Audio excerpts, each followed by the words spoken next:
For my research project, I chose to do the Affordable Care Act and its effects on employment. The Affordable Care Act is also known as Obamacare. It was signed into legislation by President Barack Obama on March 23, 2010. The Affordable Care Act attempts to reform the healthcare system by providing more Americans with affordable quality of health insurance. And by doing that, they cut the growth in healthcare spending in U.S. citizens.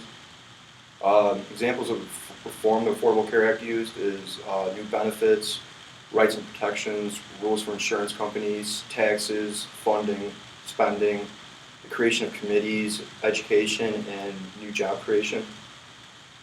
The Act is made up of four key parts: the Affordable Health Care for America Act, the Patient Protection Act, the healthcare-related sections of the Healthcare and Education Reconciliation Act, and the Student Aid and Fiscal Responsibility Act. The Affordable Health Care for America Act contains most of the new benefits, rights, and protections, new rules for insurance companies, insurance exchanges, mandates, rules for tax credits and cost-sharing reduction subsidies, and new rules for businesses. Companies began offering healthcare insurance when a series of laws were enacted during World War II, and there were wage and price controls, but the War Labor Board ruled wage controls did not apply to fringe benefits. Companies could offer health insurance instead of offering higher wages, and the Internal Revenue Service also agreed that health coverage provided by the employer can be excluded from taxable income. And today, employer and sponsored health insurance covers over 171 million people in the United States. The Affordable Care Act includes an employer mandate, which is designed to force firms to provide full-time employees with comprehensive health care. So that means companies with 50 employees or less do not have to provide health care insurance since they don't have as many employees and they don't have enough hours to pay out on payroll.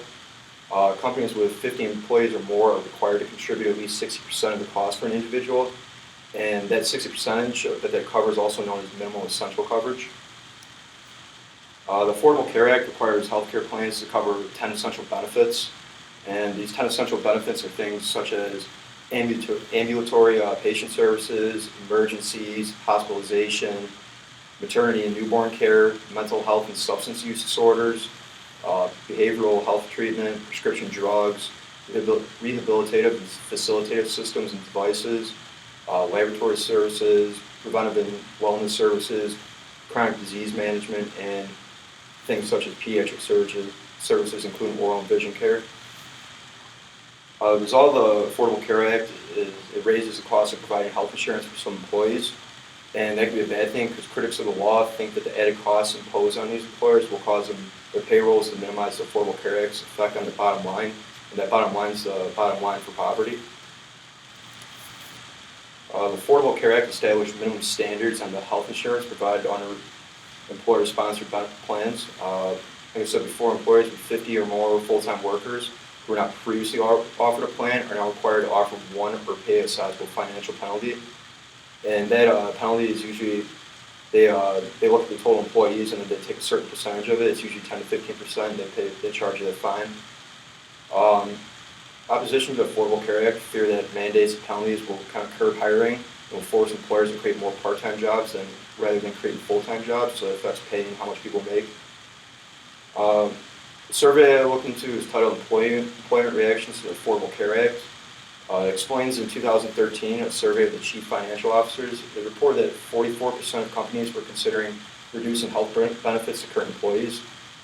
More than 40% of the companies were considering decreasing part-time employees' weekly hour totals to 30 hours per week.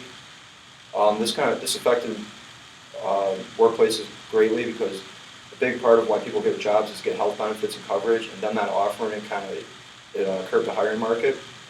The effect on small businesses was greatest because they were least likely to afford the insurance costs. The fine per employer for not covering employees with health insurance is $2,000, like I said before, which is usually 10 to 15% of their payroll. If the cost to each employee is greater than a $2,000 fine, then the business has the opportunity to drop it as a financial incentive. The problem with dropping coverage is how much less desirable the firm or business becomes once the high-skilled workers, and it makes the company less willing to invest in itself. The effects of the mandated health insurance on increased costs to the company will cause the company to adjust wages down in the bottom line. And the Affordable Care Act has changed many employers' approach towards who and how they have constructed their workforce moving forward. In conclusion, the Affordable Care Act, a lot of people disagree with it, and it's, a lot of people refer to it as Obamacare, and it's not no good. A lot of people want to eliminate it nowadays. I think it would be a bad thing to eliminate because it eliminates essential basic coverage for people, and a lot of people out there need more coverage nowadays.